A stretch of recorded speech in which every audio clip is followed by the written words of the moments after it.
tous et bienvenue dans cette nouvelle vidéo ASMR. Je suis désolé pour cette longue absence. Merci à tous ceux qui sont venus récemment prendre des nouvelles. Ça m'a fait vraiment très plaisir, vous m'avez remotivé pour revenir. J'ai eu effectivement une grande période avec déjà d'une part beaucoup moins de temps parce qu'il y a pas mal de choses qui ont changé dans ma vie. Mais surtout j'étais beaucoup moins motivé. La dernière vidéo que j'ai tournée en plus elle ne s'est pas enregistrée donc j'étais dégoûté. Mais voilà, je suis de retour grâce à vous, pour vous et aussi parce que je suis extrêmement motivé par mon projet. Vous savez, des tours du monde. Vraiment ça m'enthousiasme à mort de vous faire découvrir le monde à travers ces petits voyages aux quatre coins du monde. Et voilà, j'avais très envie de poursuivre ce concept qui me semble propice aussi à s'endormir à travers le voyage. Et c'est pourquoi on se retrouve aujourd'hui pour le 3e épisode de Tour du Monde. J'espère que vous allez tous très bien et je souhaite la bienvenue à tous les nouveaux qui se sont abonnés malgré l'absence de vidéo, ça m'a beaucoup surpris. Mais bienvenue à tous et merci d'être là. On est parti avec notre tour du monde dans un premier pays. Et on va commencer par l'Afrique avec Madagascar. Donc Madagascar, vous le savez, c'est une île qui fait partie du continent africain, qui est à droite de l'Afrique. Et en fait, ça n'a pas toujours été le cas. Il faut savoir que Madagascar était initialement accroché à l'Inde, à la péninsule indienne. Et vous savez, avec la séparation des plaques tectoniques, eh bien, elle s'est décrochée de l'Inde. Madagascar s'est décroché de l'Inde et a rejoint progressivement les côtes africaines. Le plus haut sommet de Madagascar culmine à 2876 mètres. Donc, comme je vous l'ai dit, Madagascar est une île. Et comme c'est une île, eh bien, les plantes et les animaux ont évolué dans un milieu du coup très isolé, qui fait que du coup 90% de la faune et la flore est endémique à l'île, c'est-à-dire qu'on ne la retrouve que sur l'île en question et nulle part ailleurs. Donc c'est une zone très riche en biodiversité. Madagascar fait 588 000 km² de superficie. C'est la 4e île la plus grande du monde. Ça dépend en fait si on compte l'Australie ou pas. Si on compte l'Australie, c'est comme une île, c'est du coup la 5e île. Je sais pas trop ce que vous en pensez, est-ce que l'Australie on peut considérer que c'est une île? D'un côté oui, en même temps c'est tellement grand que je sais pas, mais voilà. Donc 5e île en comptant l'Australie. Après le Groenland, la Nouvelle-Guinée et Bornéo et l'Australie. Je vous mets une petite image pour que vous voyez Madagascar par rapport à la France en termes de taille. Madagascar compte actuellement 22 millions d'habitants. La majorité d'entre eux vivent dans les campagnes et 69% sont sous le seuil de pauvreté. La plupart de la population gagne moins de 1 euro par jour. C'est un pays très pauvre.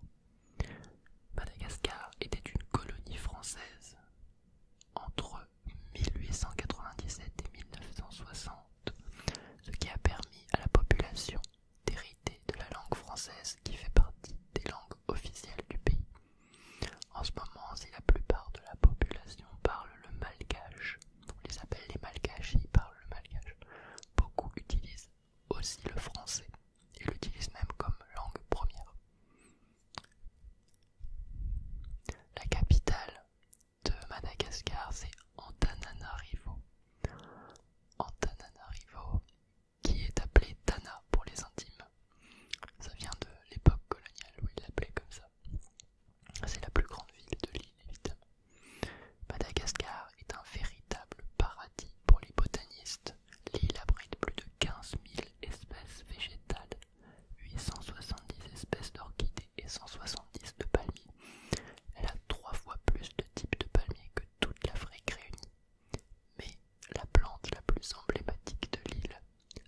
accrochez-vous bien. Rajao Narimampianina. Rajao Narimampianina. Et B, sacré nom. 80% de la vanille consommée dans le monde provient de Madagascar. L'île a aussi d'autres ressources agricoles très exportées et très appréciées à l'international comme le café, le litchi ou encore les crevettes. Madagascar est le pays des lémuriens. On y recense 100 espèces et sous-espèces de ce primate. C'est aussi sur cette île que l'on retrouve la fameuse espèce de primate appelée aïe aïe ou aïe aïe, je sais pas. Regardez-moi ça, on dirait qu'ils sont toujours choqués.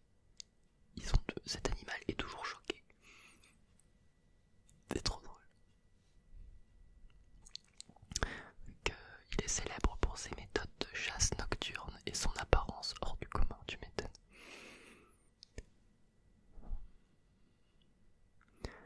Même si Madagascar est une île très riche en biodiversité, elle est proie à une déforestation intense, l'exploitation sauvage de ressources forestières, mais aussi le braconnage et la pollution a fait perdre 50% de la surface de la forêt malgache. Seulement sur les 50 dernières années, c'est une catastrophe. Le christianisme a été introduit par les missionnaires à Madagascar. Cependant, la plupart de la population est encore considérée comme des animistes. Les animistes, c'est là une religion qui croit vachement aux esprits, aux esprits, aux trucs surnaturels. En effet, ces derniers croient encore au pouvoir mystique et magique de leurs défunts ancêtres. Et même chez les malgaches qui se disent modernes, ils considèrent que leurs défunts et surtout les parents peuvent encore les bénir par des forces mystiques.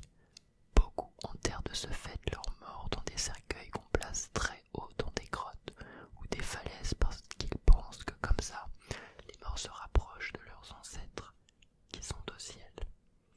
Aussi, la plupart des malgaches croient aux sorciers et aux forces surnaturelles. Chez eux, pour éviter les sorts des forces du mal, il est recommandé de mettre du pois chiche dans ses poches. Et si jamais il rencontre une sorcière, le pois chiche est à jeter sur cette dernière afin de neutraliser ses pouvoirs. Ils sont perchés, hein. Dans les croyances ancestrales.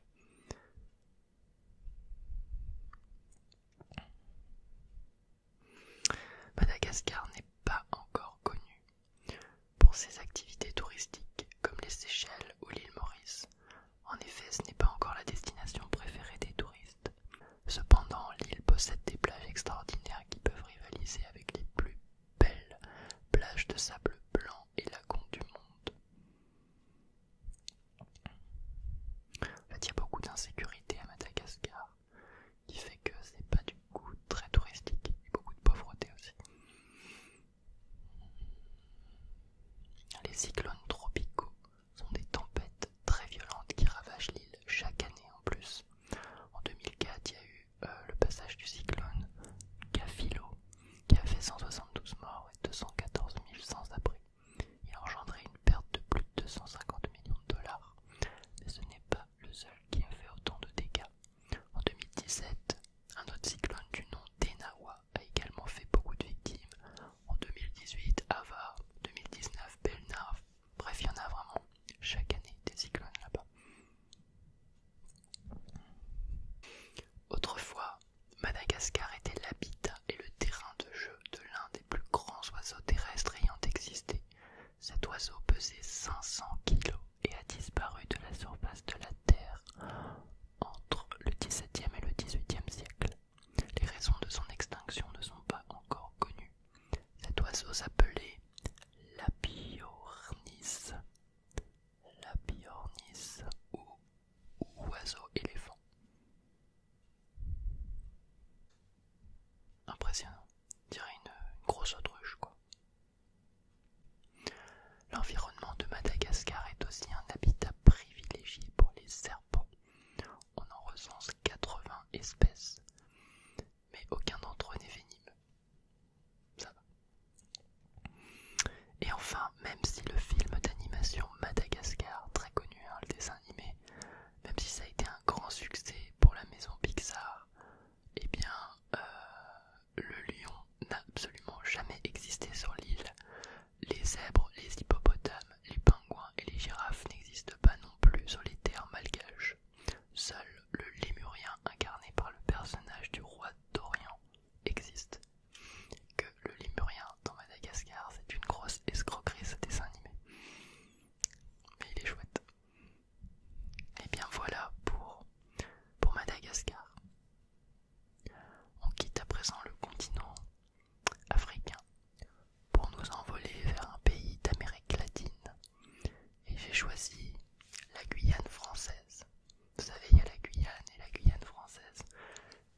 dossier sur la Guyane.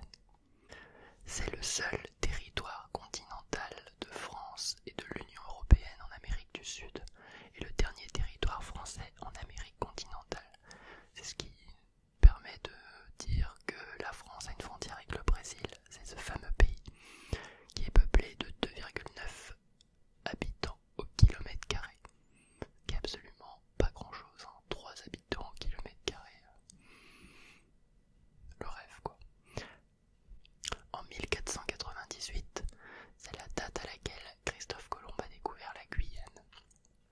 La région est alors habitée par des dizaines de milliers d'Amérindiens répartis en une cinquantaine d'ethnies. En moins de 2 siècles, les colonisations portugaises, françaises et hollandaises ont contribué à décimer la population amérindienne. Aujourd'hui, ils ne représentent plus que 5% de la population guyanaise. C'est malheureux. La ville de Cayenne, qui est la capitale, entre guillemets, puisque c'est Paris la capitale, on va dire la plus grande ville. Cette ville, donc Cayenne, fut fondée en 1643. La Guyane accède temporairement au statut de département français à partir de 1797, mais est progressivement transformée en colonie pénale avec l'instauration de bagnes. C'est très connu pour ça la Guyane parce qu'il y a beaucoup de bagnes qui ont été, une trentaine à peu près de bagnes, qui ont été construits là-bas, sur des îles et sur la côte.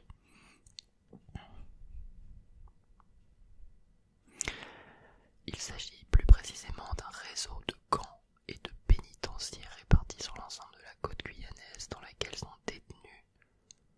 Les détenus sont condamnés aux travaux forcés.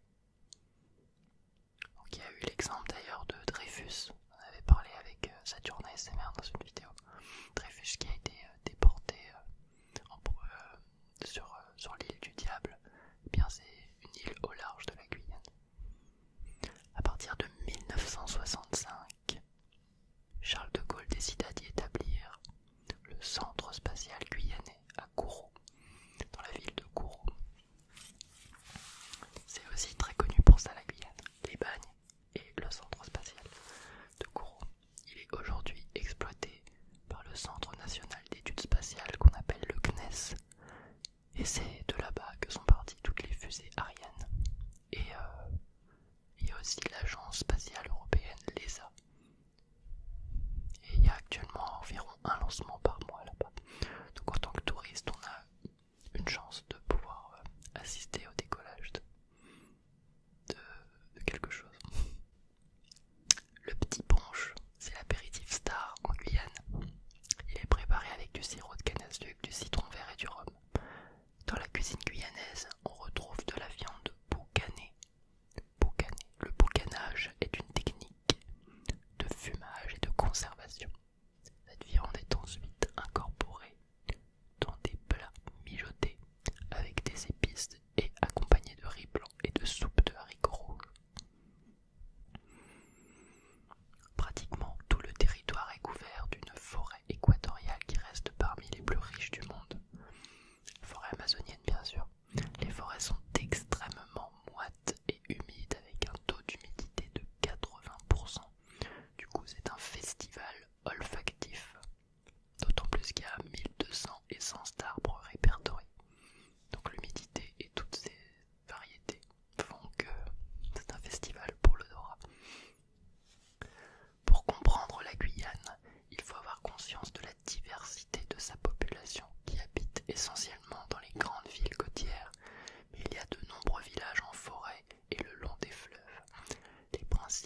français est la langue maternelle d'un peu plus de 14% des habitants, puis vient le portugais, l'hindoustani, le chinois, etc. Donc c'est le créole qui est le plus parlé en Guyane. Les animaux typiques de la Guyane sont ceux que l'on retrouve partout, un petit peu dans la forêt amazonienne. Donc il y a le tapir du Brésil, l'agouti commun, le tamanoir, le jaguar, l'anaconda vert, le caïman à lunettes ou le caïman noir. Beaucoup de singes aussi et de paresseux, énormément de paresseux. Il y a un endroit aussi qui est très touristique là-bas, c'est le marais de Koho. Donc c'est assez proche de Cayenne, c'est des marais qui sont une réserve naturelle qui abrite des centaines et des centaines d'espèces d'oiseaux. Donc idéal pour observer des oiseaux, pour pour l'étude de l'ornithologie. Quoi d'autre à faire là-bas?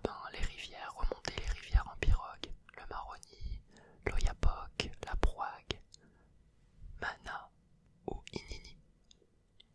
Et en termes historiques, il y a les bagnes et le centre spatial de Kourou. Voilà, c'est beaucoup ça, les activités, beaucoup de pirogues. Si la Guyane était une couleur, ça serait évidemment du vert.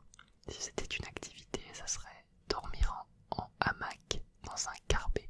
Un carbet, c'est un abri de bois au bord de la rivière. Oui, il y a beaucoup, on dort beaucoup en hamac en Guyane. Un type de voyage, ce serait retour aux sources. Un moyen de transport, la pirogue. Un animal, le paresseux. Il doit vraiment y en avoir beaucoup. Et un souvenir, un hamac. En Guyane, la vie est très chère, principalement à cause du prix du carburant et des denrées alimentaires, majoritairement importées de métropole. D'ailleurs, je crois que là-bas, il y a une prime de vie chère qui est versée par la France. La Guyane est une porte d'entrée dans l'Union européenne pour les pays aux alentours, ce qui attire beaucoup de populations aux conditions de vie difficiles. Par ailleurs, l'insécurité et le manque d'infrastructures ont mené les Guyanais à la grève générale en mars et avril 2017. La proximité de l'équateur donne un rythme constant toute l'année. Le soleil se lève et se couche tôt, vers 18h30. Le matin, les enfants commencent dès 7h30 leur journée scolaire. Tant qu'ils ne sont pas au collège, leurs après-midi sont libres et souvent consacrés au sport ou à la détente. La sieste est une activité très pratiquée sur l'ensemble du territoire de 14h à 16h, en hamac ou devant le petit écran. Lorsque les heures les plus chaudes s'évanouissent, la vie reprend son cours. On va aussi profiter de la proximité de la plage, d'un fleuve ou d'une crique pour marcher, courir, nager ou pêcher. En semaine, la vie est relativement calme en soirée. Tout cela participe au bien-être local. C'est le week-end ou pendant la durée du carnaval que les fêtards seront comblés.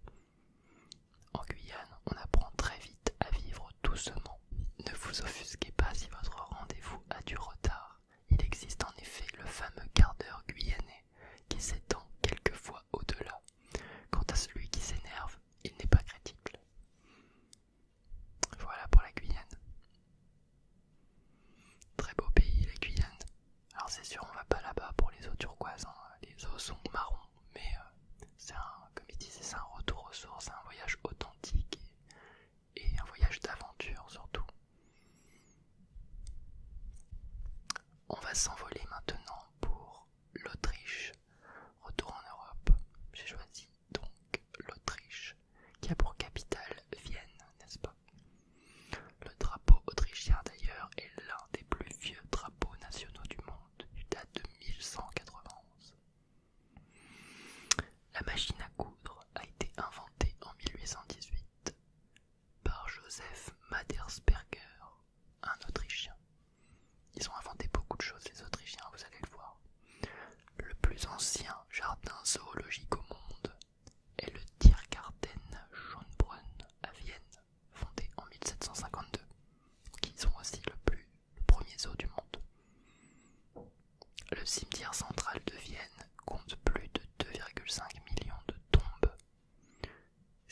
drôle, c'est que ça représente plus que la population de Vienne. Et dans toutes ces tombes, il y a celle de Beethoven, de Strauss, de Brahms et de Schubert. Arnold Schwarzenegger, l'ancien acteur d'Hollywood et actuel gouverneur de Californie, est à la base un citoyen autrichien. Le père de la psychanalyse, Sigmund Freud, était autrichien, et Mozart également. Le fondateur de Porsche, le constructeur de voitures de sport allemande, est Ferdinand Porsche, c'est un Autrichien. Il a également conçu Volkswagen, et Volkswagen, ça veut dire la voiture du peuple. Pourtant, elles sont pas données les Volkswagen. 62% de la superficie totale de l'Autriche est couverte par les Alpes autrichiennes. Plus de la moitié quand même, c'est des montagnes en fait en Autriche. Environ un quart de la population vit dans la capitale, à Vienne. Les chutes de Krimmel, très connues là-bas, près de Salzbourg, sont parmi les plus hautes cascades d'Europe. Elles atteignent 380 mètres de haut, plus haut que la tour Eiffel. La cuisine autrichienne est très riche parce qu'ils utilisent beaucoup de crème fraîche et de lard, mais apparemment ils ont aussi des choses plus équilibrées, comme par exemple une spécialité qui s'appelle le Knödel. C'est des boules de semoule, de mie de pain et de pommes de terre qui peuvent être servies dans un bouillon ou en sauce. Les Knödel peuvent parfois être farcis. C'est en Autriche que le croissant a été inventé. Le nom de viennoiserie d'ailleurs atteste de cette provenance. J'avais jamais capté viennoiserie, ça vient de Vienne quoi. Donc d'Autriche. Et c'est eux qui ont inventé le croissant, je savais même pas. Les pâtisseries autrichiennes, souvent à base de crème, sont aussi très réputées. Au restaurant, petite anecdote, on doit payer le pain et les mises en bouche qui vous sont apportées pour patienter. C'est un peu abusé ça je trouve. C'est comme si nous on payait les cacahuètes et les olives qu'on nous apporte pour patienter, bizarre. Malgré sa petite superficie, l'Autriche compte pas moins de 8 pays frontaliers en Europe. Vous vous rendez compte, elle a 8 pays frontaliers. L'Allemagne, la Hongrie, l'Italie, le Liechtenstein, la République tchèque, la Slovaquie, la Slovénie et la Suisse. C'est abusé. Tout ça autour. L'apprentissage obligatoire du ski a été supprimé au milieu des années 90. La proportion de skieurs réguliers est passée en 20 ans de 60 à 40%. Vous vous rendez compte, avant le ski était obligatoire quoi, c'était le sport national. Je pense que ça l'est toujours, parce qu'il n'y a que de la montagne partout là-bas. Autre invention très célèbre qui nous viennent de l'Autriche, c'est le Red Bull, les jeux de fruits Pago, les motos KTM, les bonbons Pez. Vous connaissez les bonbons Pez, on avait ça quand on était gamin. Les pistolets Glock, les cristaux Swarovski et les machines à sous Navomatic. Tout ça c'est des marques autrichiennes qui ont conquis le monde. Et donc les exportations de tout ça sont le principal moteur de leur économie. Cette année, le ministère du Développement durable et du Tourisme a pu proclamer le pays champion mondial dans le domaine de l'agriculture biologique. L'Autriche, c'est les champions du bio, avec 24,8% de ses surfaces agricoles consacrées au bio. L'Autriche est l'un des pays les plus boisés en Europe. La moitié du territoire est couvert de forêts. Donc c'est des animaux de montagne qu'on retrouve là-bas, comme le chamois, les marmottes, les bouquetins, les aigles royaux, beaucoup d'oiseaux comme des cigognes et des hérons. président de la République élu est un écologiste et l'extrême droite participe au gouvernement.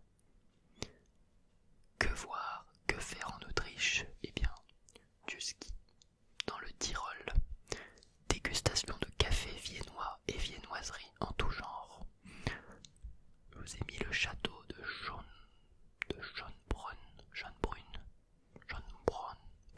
je sais pas, près de Vienne.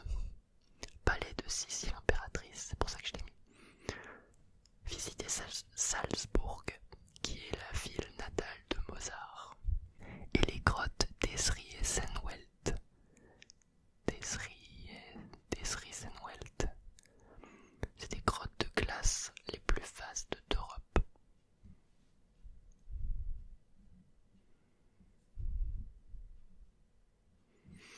Voilà pour l'Autriche. Afrique, Amérique du Sud, Europe. Nous partons maintenant pour l'Asie. Et je vous emmène aux Philippines. C'est un pays que j'aimerais bien me faire ça. Vous allez voir, il y a pas mal de choses assez choquantes dans ce que je vais vous dire de ce pays. Les Philippins adorent les fêtes et les décorations. Par exemple, pour Noël, ils commencent à décorer les rues et les maisons à partir du 1er septembre. Ils sont chauds bouillants. Alors ça, c'est hardcore. Ils ont un encas très prisé là-bas qui s'appelle le balu. C'est un œuf qui est couvé.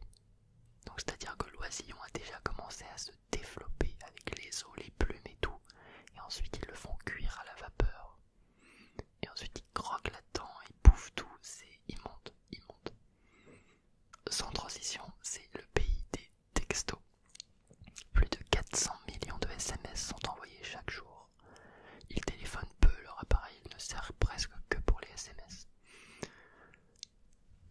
Le zoo de Lungsod aux Philippines propose à ses visiteurs de se faire masser gratuitement par 4 pitons. L'attraction connaît un grand succès auprès des touristes. Pour éviter que les serpents ne confondent les touristes avec de la nourriture, les responsables du zoo les gavent de 10 poulets avant chaque massage. Plusieurs employés se tiennent prêts à tout moment à desserrer un python qui deviendrait agressif. Des grands malades, clairement.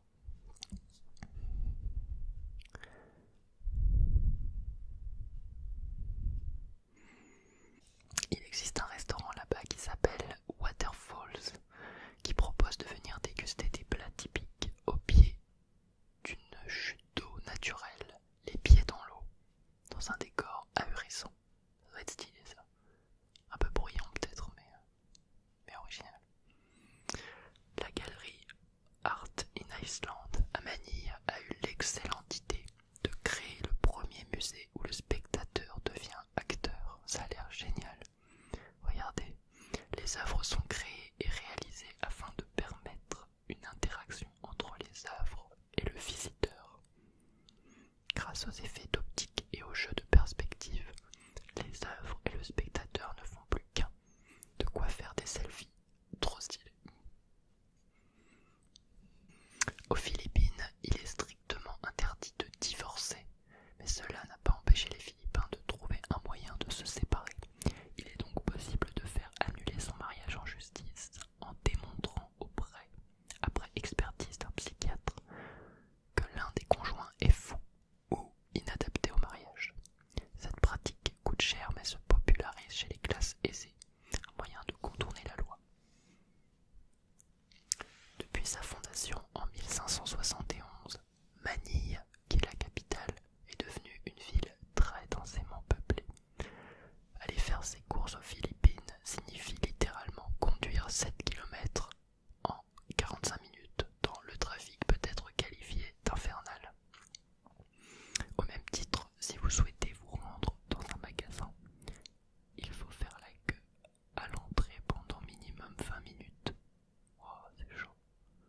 Pire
faut savoir que les Philippins, dans leur majorité, vivent dans ce que nous qualifierions de taudis. Je trouve ça assez méchant entre guillemets de dire ça, mais c'est ce qui est dit dans l'article. Enfin, pour nous, on retrouverait ça en gros, je pense, ultra délabré, vraiment très pauvre, avec très peu de confort et limite quoi en termes d'hygiène, je pense. Mais ils passent surtout de leur vie à l'intérieur des centres commerciaux. Ils y retrouvent un univers ultra moderne, confortable, sophistiqué, hype et complètement connecté. C'est une manière pour eux d'échapper à leur quotidien, à leur réalité pauvre. Malgré leur pauvreté réelle, les Philippins sont très connectés en revanche et possèdent très souvent les équipements dernier cri. Ils passent leur vie sur les réseaux sociaux et ce sont des accros au monde virtuel. Ce sont les rois des selfies. Ils communiquent comme cela énormément avec les amis ou la famille qui vit et travaille à l'étranger. Comparé au système éducatif européen de base, le développement de l'expression corporelle là-bas revêt une importance capitale aux Philippines. Dans le courant de la matinée, les enfants suivront toute une série de cours qui demandent à l'élève de s'exprimer avec le corps. Que cela soit via la danse, via de simples mouvements, les Philippins, un peu à l'image des Africains, ont un confort total avec leur corps, une manière de s'exprimer à travers lui que l'on ne retrouve nulle part ailleurs. Ce sont des danseurs hors pair. C'est une Sud-Américaine qui témoigne de ce que je vous dis là et qui dit que, au contraire, elle a toujours trouvé que les Européens sont très mal à l'aise avec leur enveloppe charnelle et ont une grande pudeur en général. Ça l'a toujours frappé. En soi, c'est vrai qu'on n'a pas du tout le niveau le lâcher prise et le rapport au corps qu'ont les Africains par exemple. Les Philippins, je savais pas. On est beaucoup plus coincés. Bon, après, faut pas faire de généralité. Les Philippines sont composées de 7107 îles. C'est incroyable, 7107 îles les Philippines. Ce pays a l'un des littoraux les plus longs au monde. De nombreux magazines de voyage ont classé Boracay et Palawan parmi les plus belles îles dans le monde. Palawan, ça m'a rappelé la série Casa de Papel, où il veut partir à Palawan, je crois, à un moment. C'est aux Philippines. Les Philippines constituent le seul pays à majorité catholique en Asie. Le catholicisme est un héritage de l'Espagne, les Philippines ayant été une colonie espagnole pendant plus de 300 ans. Après avoir brièvement acquis son indépendance en 1898, les Philippines ont été une colonie des États-Unis jusqu'en 1946 où ils deviendront enfin indépendants. Alors il faut savoir que là-bas il y a énormément de typhons. Il y en a eu un qui a été un des plus puissants de tous les temps, de catégorie 5, qui s'appelait le typhon Haiyan en 2013. Et chaque année il y en a en général. Là il y en a eu un pour Noël. Il s'appelait Fanfan. Et pour autant, ce qui est drôle, c'est que le slogan touristique des Philippines, c'est It's more fun in the Philippines. Par rapport à la tenue vestimentaire, là-bas, les mœurs sont bien évoluées au XXIe siècle. Les influences américaines et espagnoles ont fini par donner une ambiance latino au pays. Mini-shorts et mini-t-shirts sont couramment portés et symbolisent bien cette évolution récente des mœurs. Cet archipel vivant est très tolérant et ouvert aux influences extérieures. Les gens sont curieux de tout, ils sont chaleureux, souriants et se prêtent volontiers aux séances photos et autres selfies avec les étrangers. En cas d'invitation là-bas, n'arrivez surtout pas à l'heure, c'est comme en Amérique du Sud. Ils ne sont jamais pressés, comptez environ 1 heure de retard. La notion de temps est toutefois différente si vous êtes à Manille. Bon, c'est pas pareil à Manille, je pense. Déchaussez-vous sur le seuil. Un panier de fruits comme cadeau sera très apprécié. Question nourriture et heure des repas, ils adorent manger tout le temps. Et pour le coup, là, manger à l'heure. Là, difficile d'être en retard et de faire un lunch à 14h. Mauvaise humeur garantie. Goûter ce qui est dans l'assiette et n'oubliez pas d'en laisser un peu, sinon on vous resservira. Les Philippines ont souvent tendance à indiquer une direction avec leurs lèvres. Je trouvais ça trop bizarre ça, en pointant ainsi où il faut aller. Et plus ils allongent les lèvres, plus c'est loin. Un petit signe en l'air des sourcils indique une affirmation ou un accord. Une bouche ouverte en réponse à une question indique qu'ils ne savent pas et qu'il ne faut pas trop insister. Pour ce qui est des odeurs, ils sont très sensibles et n'hésiteront pas à se boucher le nez devant vous si ça sent pas bon. Par contre, un bon gros rot après manger est tout à fait acceptable, n'hésitez pas. Il est malvenu là-bas de crier. Un conseil surtout, ne jamais s'énerver, cela bloque la situation. Quelqu'un perd la face et plus rien de positif ne peut arriver. En cas de problème, il est préférable quelquefois d'attendre et d'essayer d'en reparler plus tard. Les Philippins ont une façon particulière de saluer leurs aînés. Cela s'appelle le bless et consiste à porter à son front la main tendue d'une personne plus âgée que soi, en marque de respect. Une pratique que l'on retrouve également en Indonésie et en Malaisie. Et enfin, les jeux d'argent sont légion. Ils adorent parier sur tout, au billard, aux cartes, au combat de coq. Chanteurs dans l'âme, ils n'ont pas besoin de karaoké pour pousser la chansonnette n'importe quand et n'importe où. Il y en a néanmoins partout, et aux Philippines, cela s'appelle un sing-along. Les karaokés, on les appelle les sing-along. Allez-y, même si vous chantez faux, cela n'a aucune importance.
Papouasie-Nouvelle-Guinée est un royaume qui fait partie du Commonwealth, et donc du coup c'est une démocratie parlementaire, et c'est la reine Elisabeth II qui est symboliquement le chef d'État, mais elle est représentée là-bas par un gouverneur général. Avec près de 85% de la population vivant en zone rurale, le pays reste avant tout un pays de petits agriculteurs pratiquant une agriculture de subsistance en mode patate douce, taro, canne à sucre, banane, plantain, sagou, noix de coco. Et il y a aussi beaucoup d'éleveurs de porcs. En Papouasie-Nouvelle-Guinée, il y a beaucoup de ressources naturelles, je vous le disais tout à l'heure. Or, cuivre, argent, gaz naturel et pétrole. Il possède la plus grande zone de forêt tropicale humide de la région de l'Asie-Pacifique. Et c'est la troisième plus grosse du monde, zone de forêt.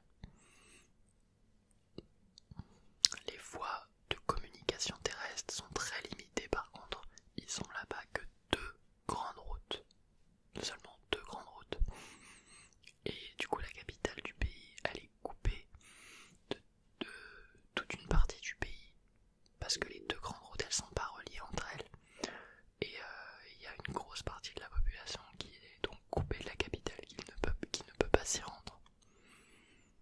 Sinon, comme l'a rappelé avec insistance l'ambassade de France, tout voyageur est appelé à prendre les plus grandes précautions en raison de la délinquance et de l'insécurité qui sont répandues dans le pays, principalement dans les villes, dès la nuit tombée et sur les routes où sévissent des bandits de grands chemins, surnommés les rascols. Du coup, le pays est sans doute l'un des rares pays du monde où le transport des payes des entreprises se fait par hélicoptère. La chasse aux sorcières, alors parlons-en, c'est un véritable fléau là-bas. Cette chasse aux sorcières est liée à une illusion. Il s'agit toujours en fait de trouver un bouc émissaire dès qu'il se passe quelque chose. Alors là, j'illustre cela par un exemple. Le 28 juin dernier, un des élèves de l'école, Aleïcha, 13 ans, a disparu. La communauté a attaqué la mère et l'a accusée d'avoir tué son enfant parce que ce serait une sorcière. Les gens ont commencé à la harceler, ils voulaient la brûler. Il s'agit toujours d'une grande détresse économique, familiale, sociale, pour laquelle on cherche à tout prix un coupable là-bas. Et oui, du coup, on croit qu'un esprit maléfique a pris possession de la femme, et qu'il ne peut être chassé que par le feu. Dans cette pensée archaïque, le pouvoir purificateur du feu est extrêmement important, d'où la torture et le meurtre de sorcières par les flammes notamment. Il faut imaginer que depuis 2017, et cet article date de 2018, il y a eu 17 cas de persécution de sorcières, 44 cas de chasse aux sorcières et de brûlures au cours des 3 derniers mois.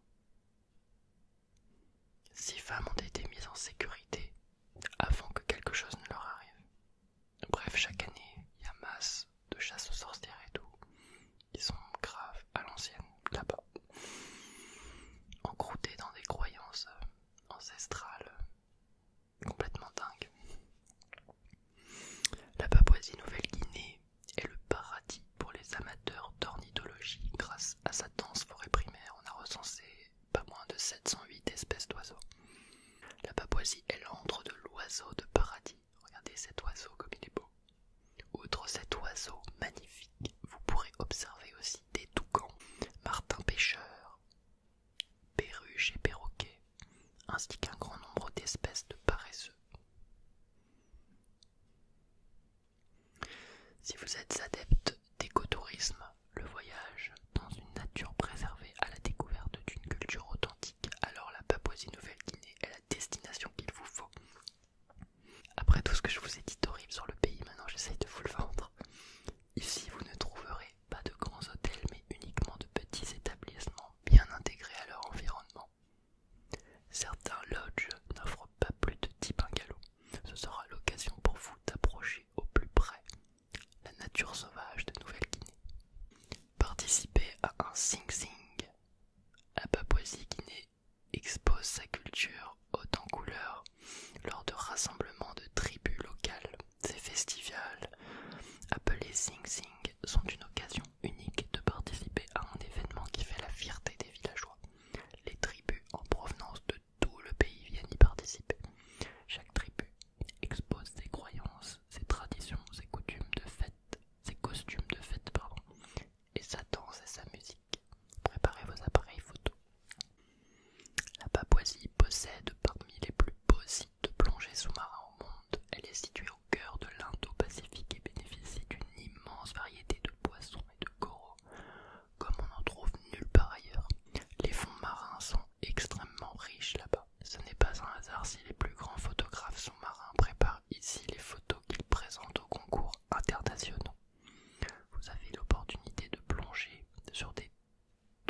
internationaux ont dans leur collection des pièces en provenance de Papouasie.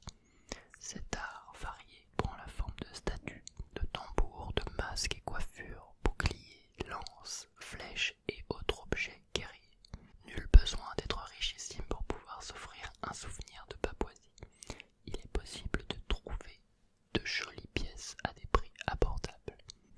Alors la faune en Papouasie, on retrouve des kangourous, des souris carnivores, des rats immenses, plus gros que des chats domestiques, et presque tous les oiseaux de paradis qui existent dans le monde. On y rencontre également les plus gros pigeons, les plus grands lézards et les plus petits perroquets du monde. Et enfin, il existe de nombreux volcans là-bas sur le territoire, dont le volcan Oulaouen, considéré comme l'un des plus dangereux du monde, qui est entré en éruption en juin dernier. Oui, je suis pas sûr que tout ça, ça va vous donner beaucoup envie d'y aller. C'est vraiment un pays d'aventure, mais alors pire que la Guyane, je pense. La Papouasie-Nouvelle-Guinée, là, c'est route.